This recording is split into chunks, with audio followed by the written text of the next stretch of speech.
Oke, selamat pagi anak-anak. Hari ini kita mau melakukan pembelajaran kedua subtema 3. Hari ini kita mau belajar mengenai IPA, Bahasa Indonesia, dan SBDP. Sebelum itu, marilah kita berdoa terlebih dahulu. Ibu akan memimpin secara Katolik, yang lain menyesuaikan. Dalam nama Bapa dan Putra dan Roh Kudus, amin. Ya Tuhan, selamat pagi. Terima kasih atas berkat yang Kau berikan kepada kami pada pagi hari ini. Hari ini kami mau belajar pembelajaran 2 subtema 3. Semoga kami bisa belajar dengan baik dan kami paham mengenai materi yang diajarkan. Doa yang jauh dari sempurna ini kami haturkan kepadamu dengan perantaraan Yesus Tuhan kami. Amin. Dalam nama Bapa dan Putra dan Roh Kudus. Amin. Oke, hari ini kita akan mempelajari materi yang baru lagi. Nah, hari ini kita akan belajar mengenai apa? Untuk IPA, kita akan belajar mengenai kelainan pada tulang. Kalau di situ sudah terlihat ya, gambarnya itu ada tulang yang lurus. Di sini tulang yang lurus, yang normal itu seperti ini. Tapi yang di sebelah kanannya, tulangnya itu bengkok. Nah, kita tuh mau mempelajari kenapa bisa bengkok, lalu apa nama penyakit atau apa yang menyebabkan tulangnya bisa bengkok seperti ini. Nah, untuk bahasa Indonesia sendiri, kita akan belajar mengenai menemukan ide pokok tiap paragraf. Kemarin kita sudah belajar mengenai mencari ide pokok, akan tetapi masih ada beberapa yang kurang lancar untuk menemukan ide pokok. Nah, hari ini Ibu akan memberi langkah-langkah agar bisa menemukan ide pokok dengan baik. Selanjutnya, SBDP-nya kita akan belajar mengenai cerita gambar atau komik. Kalau di sini ada komik juga mengenai apa ya ini? Mengenai jam atau mengenai lingkaran seperti itu. Nah, yang pertama kali kita belajar mengenai kelainan tulang belakang. Kalau di sini gambarnya ini terlihat yang sehat atau healthy itu yang seperti ini, yang hijau, tulangnya lurus. Akan tetapi ada juga orang yang bungkuk atau kiposis seperti itu. Lalu ada yang juga perutnya atau bagian pinggangnya itu malah maju atau disebut dengan lordosis. Ada juga yang tulang punggungnya itu bengkok menjadi seperti huruf S atau C seperti ini, yang disebut skoliosis. Nah, hari ini kita mau belajar mengenai hal tersebut, mengenai tulang-tulang. Apakah ada penyakit yang berkaitan dengan tulang seperti itu ya. Spinal disorder atau kelainan tulang belakang merupakan kelainan pada tulang yang mempengaruhi posisi atau kelengkungan tulang belakang. Tulang belakang sendiri memiliki fungsi penopang tubuh bagian atas dan pembentuk postur tubuh. Umumnya, tulang belakang yang sehat memiliki sedikit lengkungan, tetapi bila lengkungan berlebihan, maka fungsi tulang belakang akan terganggu dan menyebabkan rasa tidak nyaman. Itulah yang menyebabkan terjadinya kelainan tulang belakang. Tulang belakang sendiri memiliki 26 tulang dan berfungsi sebagai pelindung dan penopang sumsum tulang belakang dan syaraf. Bila terjadi kelainan, maka akan timbul rasa nyeri yang mengganggu serta kerusakan yang dapat membatasi gerak tubuh. Jadi seperti ini di gambar ini, tulangnya bengkok. Nah, kalau bengkok seperti ini akan mengganggu gerak tubuhnya, akan merasakan nyeri yang sangat terasa pada tubuh seperti itu ya. Nah, penyebab kelainan tulang yang pertama, masalah kesehatan tertentu. Salah satunya adalah penyakit cerebral palsy yang dapat mempengaruhi syaraf dan otak. Kalau di sini gambarnya yang atas ini yang Ibu tunjuk. Jadi karena anaknya itu mengalami penyakit cerebral palsy, penyakit itu menyerang otak, dia menjadi tidak bisa bergerak seperti itu, kakinya tidak bisa bergerak. Lalu yang kedua ada kanker tulang yang menyerang area tulang belakang sehingga mengharuskan pengidapnya menjalani radiologi atau kemoterapi. Yang ketiga adalah osteoporosis atau pengeroposan tulang. Nah, penyebab kelainan tulang yang kedua adalah faktor genetik atau keturunan. Kelainan dapat dipicu oleh faktor genetik. Hal ini dikarenakan tulang belakang yang dimiliki lebih tipis dari biasanya dan rentan terhadap fraktur atau patah tulang atau masalah tulang lainnya. Jadi di sini tulangnya itu dia dari lahir tulangnya tipis, jadi mudah untuk patah seperti itu. Nah, yang kelainan ketiga adalah kelainan bawaan dari lahir. Ini berkaitan dengan faktor kedua tadi, faktor genetik. Saat anak dalam kandungan bisa saja tulang belakangnya tidak berkembang sempurna. Inilah yang menyebabkan tulang belakangnya bengkok. Lalu yang keempat adalah cedera. Itu salah tulis ya. Cedera dan aktivitas tertentu. Cedera dapat memicu kondisi kelainan tulang belakang. Contohnya saja cedera yang menyebabkan patah tulang atau fraktur yang menyebabkan tulang melengkung atau bergeser. Lalu ada pula aktivitas yang bisa memicu gangguan tulang belakang, salah satunya mengangkat beban berat. Jadi kalau kalian berangkat sekolah, sudah sekolah seperti biasanya, kalian jangan mengangkat barang berat-berat di tas kalian. Seperti itu ya. Kalau misalnya kalian bawa sepeda yang ada keranjangnya, taruh buku-bukunya itu di keranjang, jadi kalian tidak terlalu membawa beban berat di punggung kalian, seperti itu. Di sini contohnya seperti ini. Awalnya tulangnya bengkok sekali, lalu karena terlalu bengkok lalu mengalami sakit di punggungnya yang sangat nyeri terasanya, dia lalu melakukan pembedahan tulang. Tulangnya diperbaiki dengan cara apa? Dipasang pen. Pen itu berupa besi yang ditanamkan di punggung agar dia bisa menjadi bentuk yang baik kembali, seperti itu. Nih, di sini ada contoh orang yang membawa beban berat. Dia akhirnya sakit pinggang. Nah, itu termasuk dalam aktivitas yang memicu kelainan tulang. Seperti itu ya. Nah, macam-macam kelainan tulang. Yang pertama, rakitis. Rakitis merupakan gangguan pada tulang kaki yang disebabkan kekurangan vitamin D, kalsium, dan zat kapur. Gangguan ini menyebabkan tulang kaki membentuk seperti huruf O atau X. Nah, di sini gambar yang perempuan ini, dia awalnya kakinya bentuknya kelihatan sekali miring ya, kakinya kelihatan bengkok, kakinya membentuk huruf O. Akan tetapi ini bisa diperbaiki dengan terapi atau dengan operasi seperti yang di atas tadi. Dia karena menjalani terapi, kakinya bisa lurus kembali, seperti itu. Lalu ini kalian pasti tahu ya, Raffi Ahmad, kalian pasti tahu Rafathar. Nah, ternyata kakinya Rafathar itu membentuk huruf X, sehingga Rafathar bisa dikatakan dia mengalami rakitis, seperti itu. Yang kedua adalah osteoporosis. Kalian pasti sering mendengar iklan-iklan susu kesehatan tulang orang tua dan mendengar kata osteoporosis. Nah, osteoporosis itu apa? Osteoporosis adalah kondisi berkurangnya kepadatan tulang. Hal ini menyebabkan tulang menjadi keropos dan mudah patah. Osteoporosis jarang menimbulkan gejala dan biasanya baru diketahui ketika penderitanya jatuh atau mengalami cedera yang menyebabkan patah tulang. Osteoporosis bisa dialami oleh siapa saja, termasuk anak-anak dan orang dewasa. Namun kondisi ini lebih sering terjadi pada wanita yang memasuki masa menopause atau tidak menjalani haid kembali, seperti itu.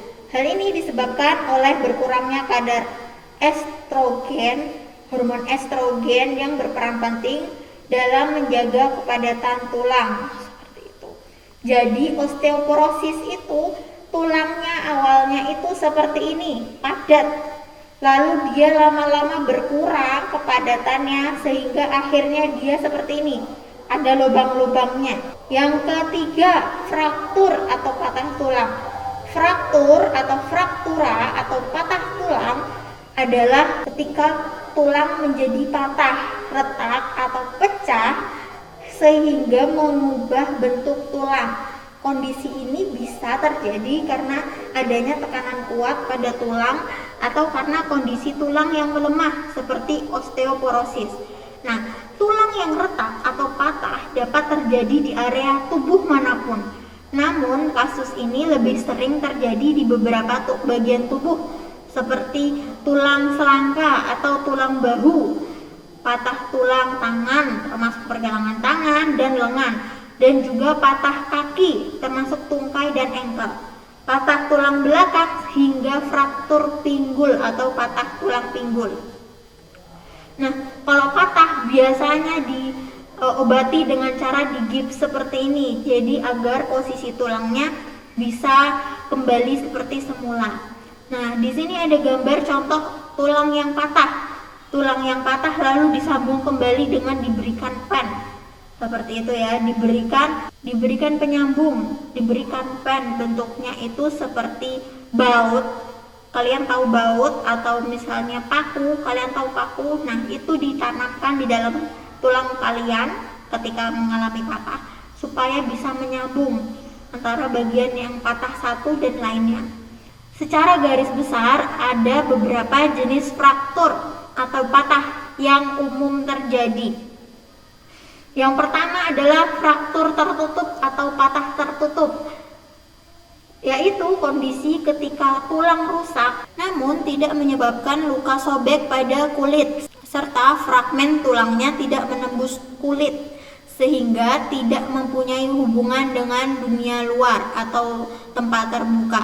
Jadi seperti yang digambar ini, dia patah tapi kalau misalnya dari luar itu terlihatnya tidak patah, seperti itu ya. Yang kedua, fraktur terbuka. Fraktur terbuka kebalikannya tertutup, yaitu kondisi ketika tulang yang patah terlihat menonjol keluar melalui kulit. Jadi di sini ya, gambarnya dia tembus dari kulitnya. Yang ketiga adalah fraktur sederhana. Fraktur sederhana yaitu kondisi ketika tulang patah menjadi dua bagian. Jadi di sini dia hanya patah menjadi dua bagian. Lalu yang keempat, fraktur oblique, yaitu kondisi ketika patah tulang terjadi pada tulang yang melengkung atau miring. Jadi patahnya bentuknya miring, seperti itu ya. Yang kelima adalah fraktur green stick. Fraktur green stick yaitu kondisi ketika salah satu sisi tulang patah sedangkan tulang yang lainnya membengkok karena tekanan berlebih. Jenis patah tulang ini lebih sering terjadi pada anak-anak. Jadi di sini ya kelihatan yang bagian green stick ya, dia hanya tulangnya patah sedikit tapi yang lainnya ikut bengkok. Nah, ini tetap mengalami sangat sakit pada tulang. Yang selanjutnya adalah fraktur stres, yaitu kondisi ketika adanya retakan kecil pada tulang yang terjadi karena tulang mengalami gerakan yang sama secara terus-menerus. Jenis patah tulang ini lebih sering terjadi pada atlet. Kalau di sini kalian bisa lihat patahnya itu di bagian yang ibu tunjuk ini. Patahnya itu bagian ini, mungkin karena sering berlari atau kegiatan lainnya yang berkaitan dengan kaki. Nah, ini patahnya itu sedikit-sedikit seperti itu. Jadi awalnya itu retakan kecil, lama-lama membesar dan akhirnya menjadi fraktur stres. Selanjutnya adalah fraktur patologis, yaitu kondisi ketika tulang mengalami kerusakan akibat suatu penyakit. Jadi ada penyakit yang menyebabkan tulang mengalami fraktur. Nah, itu disebut dengan fraktur patologis. Jadi fraktur kominutif yaitu kondisi ketika tulang yang patah terbagi menjadi 3 bagian atau bahkan remuk, jadi pecah berkeping-keping. Di sini gambarnya ya. Jadi dia tidak hanya terbagi menjadi 2 bagian, tapi dia menjadi banyak bagian kecil-kecil dan itu tetap ketika harus mau disambungkan dia perlu menggunakan banyak pen seperti itu. Nah, yang keempat adalah skoliosis. Skoliosis itu apa? Dalam kondisi ini tulang belakang melengkung secara berlebihan ke samping membentuk huruf S. Kebanyakan kasus skoliosis cenderung ringan, tetapi kondisi dapat memburuk seiring bertambahnya usia. Kelainan tulang ini menyebabkan tulang belakang bengkok dan bisa memicu kelumpuhan atau gangguan fungsi paru-paru. Kenapa? Karena kan paru-paru terlindungi oleh tulang rusuk. Nah, tulang rusuk itu bentuknya lurus. Kalau misalnya bengkok, berarti posisinya sudah tidak benar. Tulang rusuknya akan semakin mendempet ke bagian paru-paru satu, seperti itu ya. Nah, masalah ini dikarenakan posisi duduk yang salah. Jadi, kenapa bisa skoliosis? Karena posisi duduk yang salah. Posisi lekukan tulang belakang yang mampu mengurangi jumlah ruang di dada.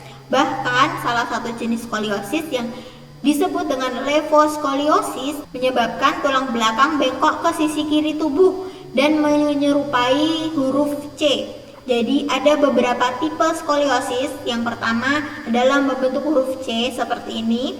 Lalu ada yang membentuk huruf S seperti ini yang di tengah. Lalu ada juga yang membentuk huruf Z ya. Jadi seperti yang pertama A ini sepertinya dia adalah membentuk huruf Z. Jadi dari tulang lehernya sampai ke bahu itu dia sudah bengkok terlebih dahulu. Tapi dari punggung sampai ke bagian bawah pun dia bengkok ke arah berlawanannya sehingga membentuk huruf Z. Seperti itu ya. Lalu yang kelima, lordosis. Lordosis itu apa? Lordosis adalah penyakit kelainan tulang belakang artovertebra yang menyebabkan di bagian bawahnya atau lumbar melengkung ke dalam secara berlebihan. Kondisi ini dikenal juga dengan istilah sway back. Jadi punggungnya yang normal itu seperti ini, yang lurus, agak bengkok tapi tidak berlebihan. Tapi di bagian pinggangnya kalau mengalami lordosis, lumbar lordosis, dia bagian punggungnya maju ke arah dalam. Seperti itu. Lalu ada juga namanya cervical lordosis. Cervical lordosis yang maju adalah tulang lehernya.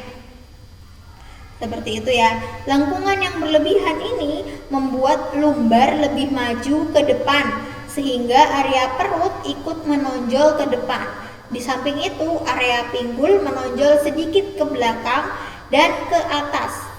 Nah, selanjutnya adalah kyphosis. Kyphosis adalah kelainan di lengkungan tulang belakang yang membuat punggung bagian atas terlihat membulat atau bengkok, tidak normal. Nah, setiap orang memiliki tulang belakang yang melengkung pada kisaran 25 sampai 45 derajat. Akan tetapi pada penderita kyphosis, kelengkungan tulang belakang bisa mencapai 50 derajat atau lebih. Nah, kondisi tersebut membuat orang menjadi bungkuk. Jadi bahasa lainnya kyphosis adalah bungkuk. Seperti itu ya. Pada umumnya kyphosis hanya menimbulkan sedikit masalah dan tidak perlu ditangani. Akan tetapi pada kasus yang parah, kyphosis dapat menyebabkan nyeri serta gangguan pernapasan. Kondisi tersebut perlu ditangani dengan prosedur bedah. Nah, jadi kalau ruang punggung yang normal itu seperti yang di sebelah kanan ini yang ibu tunjuk. Dia ada lengkukan sedikit tapi terlihat lurus.